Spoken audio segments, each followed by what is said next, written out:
ગોંડલ તાલુકાના ગુંદાસર ગામે છેલ્લા 15 દિવસથી ચોરીના બનાવો સામે આવી રહ્યા છે।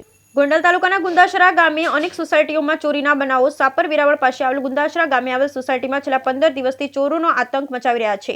ગોંડલ તાલુકા પોલીસ સ્ટેશન રૂબરૂમાં રજૂઆત કરવા છતાં કોઈ પગલાં લેવામાં આવતા નથી, તેમજ ગુંદાસરાના સરપંચને પણ રજૂઆત કરવામાં આવેલ હોય તો કોઈ પગલાં લેવામાં આવતા નથી। આજુબાજુની સોસાયટીની મહિલાઓ તથા બહેન દીકરીઓ ભાઈઓ દીકરાની કોઈ સલામતી નથી। ગુંદાસરા ગામમાં ચોરોનો આતંક મચાવી રહ્યા છે, છતાં ચોરો સીસીટીવી ફૂટેજ આવ્યા સામે પોલીસ દ્વારા પેટ્રોલિંગ કેમ્પ વધારવામાં આવતું નથી। જાણે પાકિસ્તાનનું છેલ્લું ગામ હોય તેવું લોકોમાં ચર્ચાઈ રહ્યું છે। Bureau report Kamlesh Vasani, Sapar Veraval. તો નીકે અમે કઈ જગ્યાએ તમે ગયા હતા? ગોંડલ ગયા હતા, પછી ગુંદાસરા ને ઓલી ઓફિસ છે ને ત્યાં ગયા હતા। એને કીધું કઈ ઓફિસ છે? આ ગુંદાસરા ની દરબારની ઓફિસ છે, ગ્રામ પંચાયત। હા, ગણેશભાઈ હા, ત્યાં ગયા હતા। એને કીધું આવી જાય, તમે ઉપાધિ કરતા નહીં, અમારા માણસો મોકલી દેવો, એમ વાત કરે છે। કેટલા અમે 7-8-10 જણા બાયું ગયા હતા, 11 વાગ્યાના ગયા હતા ને 4 વાગે ઘરે આવ્યા, ખાધા પીધા વિના, કાંઈ કામ થતું નથી। ગુંદાસરા ગામ છે, રેલવે સ્ટેશનની બાજુમાં અમારી સોસાયટી છે। ગુંદાસરા ગામથી 1 કિલોમીટર અંદાજે આ સોસાયટી આવેલી છે। અહીંયા અમે તાલુકા પોલીસે, ગોંડલ તાલુકા પોલીસે અમે રજૂઆત કરેલી છે। બીજા નંબરમાં 10 દિવસ પહેલાં ચોર આવ્યા હતા, કાલે પણ રાતે ચોર દેખાણા છે, પણ રજૂઆત કરવા છતાં પોલીસ તંત્ર એકાદી વાર અમને દેખાણા છે, એકાદી વાર રાઉન્ડમાં આવ્યા હોય એવા, અને જીઆરડી ગાર્ડ છે એ લોકો આવે છે, એ લોકો આવે ગ્રાઉન્ડ મારે નીકળી જાય છે। એટલે પછી રાતે અમારે તો ચોરને ગાંઠનો ખુલ્લો મોકો મળી જાય કે ભાઈ હાલો આ લોકો આવીને વહી ગયા, પણ એની બદલીમાં જો એવું કંઈક ગોઠવવામાં આવે કે ભાઈ શેરીએ 2 જણા અથવા તો એ રીતે મૂકવામાં કંઈક આવે તો શેરીવાળાને થોડીક સરળ પડે, શેરીવાળાને થોડીક બીક ઓછી રહે। બાકી આ રીતે આખી શેરી બધાય જાગતા હોય તો બધાને સવારે કામ ધંધે જવાનું હોય, એટલે કંઈક એ રીતે પોલીસ તંત્ર ગોઠવે તો અમને અનુકૂળતા આવે।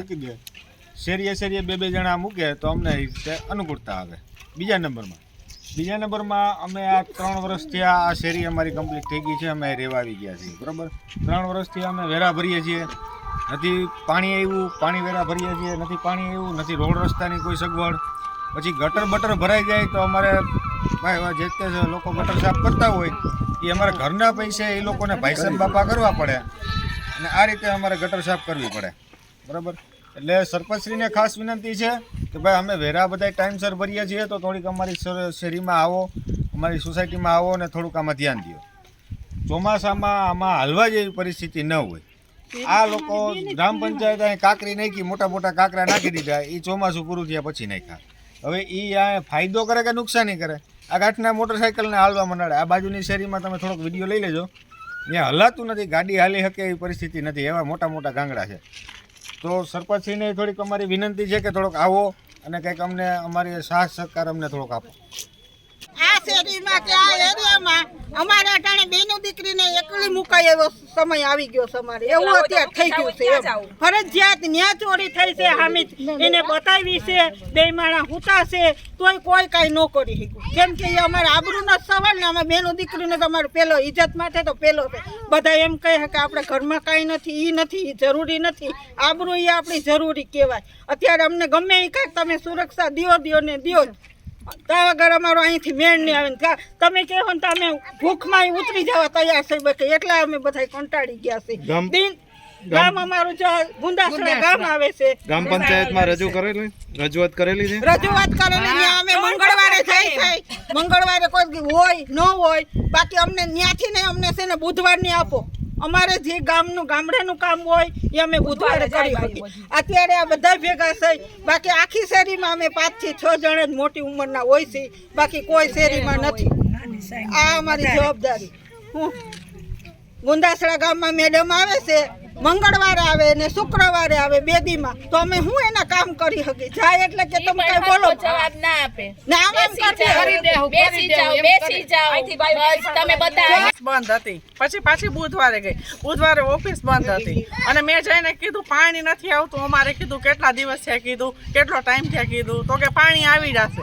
અને ઓલા બીજા ભાઈ હતા ને કે તમે તો કાંઈ બોલતા જ નહીં, કે મેં કેમ કાંઈ બોલી નહીં, કીધું આ વેરો તો પટ લઈ લ્યો હો, લાઇટનું બિલ આવે તો પરબાર માઇક લઈ લઈને મોકલી દે હે, જલ્દી ભરી જાઓ પૈસાની જરૂર છે તો પાણીની જરૂર ન તમે ભલે 15 દિવસ 2-3 બેડા પાણી દો પીવાનું પાણી અમારે ક્યાં ઠેઠ ભરવા જવું પડે છે 3 વર્ષ થયા રેવા આવ્યા 3 વર્ષ થઈ ગયા કોઈ સુવિધા નથી. પાણીનું ટીપું આવતું નથી ને અમે ગામમાં જઈને અમારે 20 રૂપિયા જવાના 20 રૂપિયા આવવાના તોય છતાંય કામ નથી થતું અમે ધક્કા ખાઈને આવતા રહીશું આ બાજુ લેજો અહીંયા અમારી શેરીમાં ચોરના પાણીના અને હરેક જાતના પ્રશ્નો છે સરપંચ અથવા પોલીસવાળા કે કોઈ અનેક વ્યક્તિ આવતા નથી અને ધ્યાને પણ નથી દેતા અને રોજ અમારે અહીંયા ચોર આવે છે તોય પોલીસ તંત્ર કે કોઈ પણ વ્યક્તિ અમારે અહીંયા આવતું નથી અને ધ્યાને પણ નથી દેતા અને અમે લોકો લેડીઝ કેટલા સમયથી આવે છે ચોર ચોર આજે 1 મહિનાથી આવે છે 1 મહિનાથી આવે આ છે કઈ જગ્યા છે કયું ગામ છે આ ગુંદાસરા ગામ છે ભક્તિનગર ભક્તિધામ ધર્મ ભક્તિ એક સોસાયટી પોલીસ સ્ટેશન કયું લાગે આપણે અહીંયા ગોંડલ પોલીસ ચોક તમે તાલુકા પોલીસ સ્ટેશને રજૂઆત કરેલી છે આની? હા અમે ગયા હતા ત્યાં ગામ પેટ્રોલ પંપ ન્યા ગયા હતા હા કે અમે આવશું કાયમ કોઈ આવતું હરેક વખતે અમે રજૂઆત કરવા જાય તોય પણ કોઈ સાંભળતું નથી એમ અને આની- હોમગાર્ડ વાળા મોકલે છે પણ એ લોકો ખાલી ચક્કર મારી અને 2 જણા આવીને વયા જાય છે આની પહેલા ક્યારે આવ્યા હતા ચોર આની પેલા 15-20 દી પહેલા આવ્યા હતા અને કાલે પણ આવ્યા હતા દિવાળી પહેલા બે વાર બે વાર એટલે સખત અમારે જે છે અમે